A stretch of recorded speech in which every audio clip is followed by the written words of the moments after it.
Assalamualaikum warahmatullahi wabarakatuh. Salam sejahtera bagi kita semua. Pada kesempatan kali ini, di mata kuliah Teori Belajar dan Pembelajaran, kita akan membahas mengenai strategi dan metode pembelajaran. Materi ini telah disusun oleh kelompok 1 dari Pendidikan Biologi A 2019 Universitas Negeri Jakarta yang beranggotakan Muhammad Zaki Ananda, Muhammad Fikri, Nadiatul Faiza, Sefti Adelia Elian, dan Rena Rahmani. Pembahasan yang pertama yaitu mengenai strategi dalam pembelajaran. Strategi yang pertama yaitu strategi ekspositori, yang dimana strategi ini adalah proses penyampaian materi ini secara verbal yang dilakukan oleh seorang guru kepada sekelompok siswa dengan maksud agar siswa dapat menguasai materi pelajaran secara optimal. Yang memegang peran penting dalam strategi ekspositori adalah guru, dan guru ini sangat dominan dalam strategi ekspositori. Strategi yang kedua yaitu strategi pembelajaran inquiry atau SPI, yaitu rangkaian kegiatan pembelajaran yang menekankan pada proses berpikir secara kritis dan analitis untuk mencari dan menemukan sendiri jawabannya dari suatu masalah yang ditanyakan. Ada beberapa hal utama pendukung strategi pembelajaran inquiry atau SPI, yang dimana kalau ke-6 poin ini tercapai, maka strategi SPI ini bisa sangat mudah dilakukan atau dilaksanakan. Yang pertama ini adalah dengan menekankan kepada aktivitas siswa secara maksimal untuk mencari dan menemukan. Artinya, siswa ini adalah sebagai objek belajar dan siswa dituntut untuk aktif dalam proses belajar. Yang kedua, jika bahan pelajaran yang akan diajari tidak berbentuk atau konsep yang sudah jadi, akan tetapi sebuah kesimpulan yang perlu dibuktikan. Nah, yang ketiga ini, jika proses pembelajaran berangkat dari rasa ingin tahu siswa terhadap sesuatu. Jadi, semakin tinggi rasa ingin tahu siswa, maka strategi SPI ini sangat mudah untuk dilakukan. Karena yang memegang peran penting yaitu siswa itu sendiri.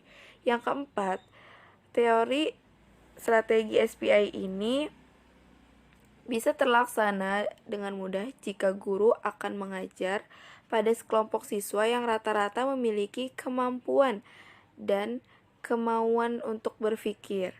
Strategi ini akan kurang berhasil jika siswanya kurang memiliki kemampuan untuk berpikir atau rasa ingin tahunya itu rendah. Nah, yang kelima, strategi SPI ini bisa terlaksana dengan mudah jika siswanya ini tidak terlalu banyak sehingga bisa dikendalikan oleh sang guru. Dan yang keenam, jika guru memiliki waktu yang cukup untuk menggunakan pendekatan yang berpusat pada siswa, karena siswa ini sangat berperan penting dalam strategi ini, jadi guru harus mempunyai cara agar siswa turut berperan aktif dalam proses pembelajaran dengan strategi SPI atau strategi pembelajaran inquiry. Selanjutnya yang ketiga ada strategi pembelajaran inquiry sosial, yaitu rangkaian kegiatan belajar yang melibatkan secara maksimal seluruh kemampuan siswa untuk mencari dan menyelidiki secara sistematis, kritis, logis, analitis, sehingga mereka dapat merumuskan sendiri penemuannya dengan penuh percaya diri. Menurut Bruce Joyce, inquiry sosial merupakan strategi pembelajaran dari kelompok sosial social family, subkelompok konsep masyarakat, concept of society, di mana subkelompok ini didasarkan pada asumsi bahwa metode pendidikan bertujuan untuk mengembangkan anggota masyarakat ideal yang dapat hidup dan dapat mempertinggi kualitas kehidupan masyarakat. Oleh karena itu, siswa harus diberi pengalaman yang memadai bagaimana caranya memecahkan persoalan-persoalan yang muncul di masyarakat. Sehingga melalui pengalaman itulah setiap individu akan dapat membangun pengetahuan yang berguna bagi dirinya dan masyarakatnya. Selanjutnya yang keempat ada strategi pembelajaran contextual teaching and learning atau CTL, yaitu konsep belajar yang membantu guru mengaitkan antara materi pembelajaran dengan situasi dunia nyata siswa dan mendorong siswa membuat hubungan antara pengetahuan yang dimilikinya dengan penerapannya dalam kehidupan mereka sehari-hari. Karakteristik dalam pembelajaran CTL yang pertama yaitu pembelajaran dilaksanakan dalam konteks autentik. Yang kedua, pembelajaran memberikan kesempatan kepada siswa untuk mengerjakan tugas-tugas yang bermakna, meaningful learning. Yang ketiga, pembelajaran dilaksanakan dengan memberikan pengalaman bermakna kepada siswa, learning by doing. Yang keempat, pembelajaran dilaksanakan melalui kerja kelompok, berdiskusi, saling mengoreksi antar teman, learning in a group. Yang kelima, pembelajaran memberikan kesempatan untuk menciptakan rasa kebersamaan, bekerja sama, dan saling memahami antara satu dengan yang lainnya secara mendalam, learning to know each other deeply. Yang keenam, pembelajaran dilaksanakan secara aktif, kreatif, produktif, dan mementingkan kerjasama, learning to ask, to inquiry, to work together. Yang ketujuh, pembelajaran dilaksanakan dalam situasi yang menyenangkan, learning, ask, and enjoy activity. Selanjutnya yang kelima ada strategi pembelajaran berbasis masalah. Pembelajaran berbasis masalah dapat diartikan sebagai rangkaian aktivitas pembelajaran yang menekankan kepada proses penyelesaian masalah yang dihadapi secara ilmiah.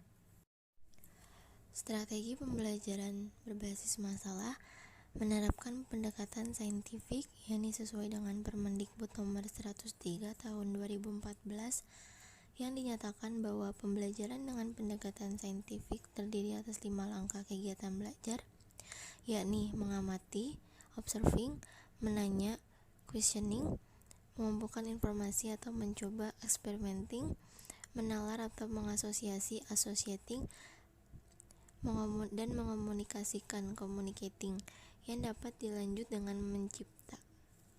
Selanjutnya adalah strategi pembelajaran peningkatan kemampuan berpikir. Strategi pembelajaran ini menekankan kepada kemampuan berpikir siswa. Dalam pembelajaran ini, materi pelajaran tidak disajikan begitu saja kepada siswa. Akan tetapi, siswa dibimbing untuk menemukan sendiri konsep yang harus dikuasai melalui proses dialogis yang terus-menerus dengan memanfaatkan pengalaman siswa. Model strateginya bertumpu kepada pengembangan kemampuan berpikir siswa melalui telaahan fakta-fakta atau pengalaman anak sebagai bahan untuk memecahkan masalah yang diajarkan. Kemudian, ada strategi pembelajaran kooperatif atau kelompok. Strategi pembelajaran kelompok adalah rangkaian kegiatan belajar yang dilakukan oleh siswa dalam kelompok-kelompok tertentu untuk mencapai tujuan pembelajaran yang telah dirumuskan. Model pembelajarannya dengan menggunakan sistem mengelompokkan atau tim kecil, yaitu antara 4-6 orang yang mempunyai latar belakang kemampuan akademik, jenis kelamin, ras atau suku yang berbeda. Yang terakhir adalah strategi pembelajaran afektif. Strategi pembelajaran ini berbeda dengan strategi pembelajaran kognitif dan keterampilan. Afektif berhubungan dengan nilai yang sulit diukur karena menyangkut kesadaran seseorang yang tumbuh dari dalam diri siswa. Dalam batas tertentu, afeksi dapat muncul dalam kejadian behavioral. Akan tetapi, penilaiannya untuk sampai pada kesimpulan yang bisa dipertanggungjawabkan membutuhkan ketelitian dan observasi yang terus-menerus, dan hal ini tidaklah mudah untuk dilakukan. Sekian presentasi dari kelompok kami, kurang lebihnya mohon maaf. Wassalamualaikum warahmatullahi wabarakatuh. Baik, perkenalkan saya Muhammad Fikri dengan NIM 13046190009. Di sini saya akan memaparkan materi mengenai metode pembelajaran yang merupakan bagian dari komponen kurikulum. Metode pembelajaran. Metode pembelajaran merupakan media transformasi dalam pembelajaran agar kompetensi yang diharapkan dalam pembelajaran tercapai. Artinya, metode pembelajaran ini merupakan cara atau langkah untuk dapat membawa suasana dalam belajar menjadi lebih menarik agar tujuan pembelajaran dapat diwujudkan dengan baik. Nah, metode yang ditawarkan pun bervariasi sesuai dengan kompetensi yang diharapkan akan merangsang minat dan motivasi peserta didik dengan motivasi yang kuat. Maka prestasi pun dalam belajar akan meningkat. Nah, dengan metode yang bervariasi inilah yang membawa suasana tidak membosankan, sehingga mereka atau murid akan termotivasi untuk belajar lebih giat lagi. Nah, dalam metode pembelajaran ini diklasifikasikan menjadi 2 bagian. Yang pertama itu kita kenal dengan metode mengajar. Mengapa disebut metode mengajar?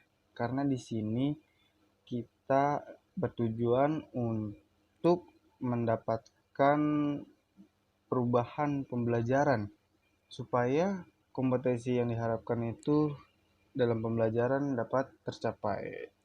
Nah, metode mengajar tersebut terbagi menjadi 2, yaitu metode mengajar konvensional atau yang bisa kita sebut dengan tradisional, dan juga metode mengajar inkonvensional atau bisa kita sebut dengan metode mengajar modern. Nah, yang pertama kita bahas itu mengenai metode mengajar konvensional atau metode mengajar tradisional. Nah, metode ini merupakan metode mengajar yang lazim dipakai oleh guru. Nah, metode ini adalah metode yang kita sering gunakan gitu pada saat kita baik itu dari SD sampai kita SMA. Nah, jenis-jenis metode mengajarnya ini akan dijelaskan pada slide berikutnya. Ya, sebelum kita menjelaskan mengenai metode jenis-jenis dari metode konvensional, nah kita bahas dulu mengenai metode mengajar inkonvensional atau metode mengajar modern. Metode ini merupakan metode mengajar yang baru berkembang dan belum lazim atau belum umum ya digunakan. Nah, metode mengajar ini contohnya itu seperti metode mengajar dengan modul, pengajaran berprogram, yaitu adalah pelajaran yang bertarget gitu. Pengajaran unit dan juga program mesin. Oke, selanjutnya kita akan membahas mengenai bagian-bagian yang termasuk ke dalam metode mengajar konvensional atau yang kita sering lihat, itu adalah metode yang diajarkan oleh guru-guru kita. Nah, metode tersebut ada metode ceramah. Nah, metode ceramah merupakan interaksi edukatif, yaitu adalah suatu interaksi yang positif gitu, dengan cara penerangan dan penuturan secara lisan oleh guru atau pendidik terhadap sekelompok pendengar atau murid. Nah, metode ceramah ini adalah bagaimana guru atau pendidik menyampaikan materinya secara lisan ke murid untuk memotivasinya. Oke, yang selanjutnya ada metode diskusi. Nah, metode diskusi ini merupakan interaksi edukatif yang mempelajari bahan atau penyampaian bahan pelajaran dengan mendiskusikannya. Nah, metode diskusi ini merupakan metode bagaimana guru atau pendidik mengatur bahan materi yang ingin disampaikan untuk murid. Nah, itu diselesaikan secara berkomunikasi antar murid dan dipandu oleh guru tersebut. Oke, yang selanjutnya ada metode tanya jawab. Nah, metode tanya jawab ini merupakan metode dengan penyampaian pelajaran dengan jalan pendidik atau guru mengajukan pertanyaan dan murid memberikan jawaban. Nah, metode ini sering kita lihat ya saat kita baik dari kita saat duduk di tingkat sekolah dasar maupun sampai tingkat SMA. Jadi ketika kita sebagai murid ada yang bingung, itu bisa kita tanyakan kepada guru dengan menggunakan metode tanya jawab ini. Oke, yang selanjutnya ada metode demonstrasi dan eksperimen, yaitu adalah interaksi edukatif yang sangat efektif dalam membantu murid untuk mengetahui proses pelaksanaan sesuatu, apa unsur yang terkandung di dalamnya, dan cara mana yang paling tepat dan sesuai melalui pengamatan induktif. Oke, jadi metode ini tuh mengacu pada bagaimana guru menyampaikan materinya, baik secara lisan ataupun tidak, berdasarkan pengalaman yang ia telah lalui dan berdasarkan data yang empiris, agar murid yang diajarkannya dapat memahaminya sesuai data yang faktual. Oke, yang terakhir ini ada metode bukan yang terakhir, yang selanjutnya, karena setelah slide ini akan disampaikan oleh teman saya ya. Jadi ini adalah metode resitasi atau pekerjaan rumah. Metode ini merupakan metode interaksi edukatif di mana murid diberi tugas khusus yang berhubungan dengan bahan pelajaran yang telah disampaikan pada saat jam-jam pelajaran di luar jam-jam pelajaran. Metode ini bermaksud agar murid dapat mempelajari kembali materi yang telah dipelajarinya saat pada di dalam jam-jam pelajaran, agar dapat dipahami materinya dengan baik kembali. Ya, mungkin demikian dari saya. Metode selanjutnya akan disampaikan oleh teman saya, yaitu M. Zaki Ananda. Berikutnya ada metode kerja kelompok. Dalam proses belajar mengajar adalah kelompok kerja dari kumpulan beberapa individu yang bersifat pedagogis, yang di dalamnya terdapat adanya hubungan timbal balik atau kerjasama antara individu serta saling mempercayai dan percaya. Berikutnya ada metode sosiodrama dan bermain peranan. Metode sosiodrama adalah metode mengajar dengan mendemonstrasikan cara bertingkah laku dalam hubungan sosial, sedangkan bermain peranan menekankan kenyataan di mana para murid diikutsertakan dalam memainkan peranan di dalam mendemonstrasikan masalah-masalah sosial.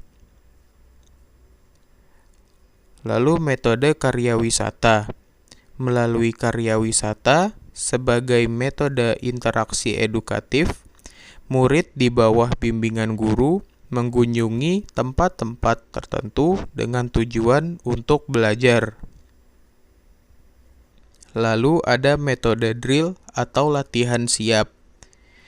Metode latihan siap sebagai salah satu metode interaksi edukatif dalam pendidikan dan pengajaran dilaksanakan dengan jalan melatih anak-anak atau murid terhadap bahan-bahan pelajaran yang diberikan.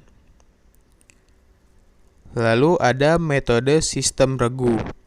Ialah mengajar di mana 2 orang guru atau lebih bekerja sama mengajar sekelompok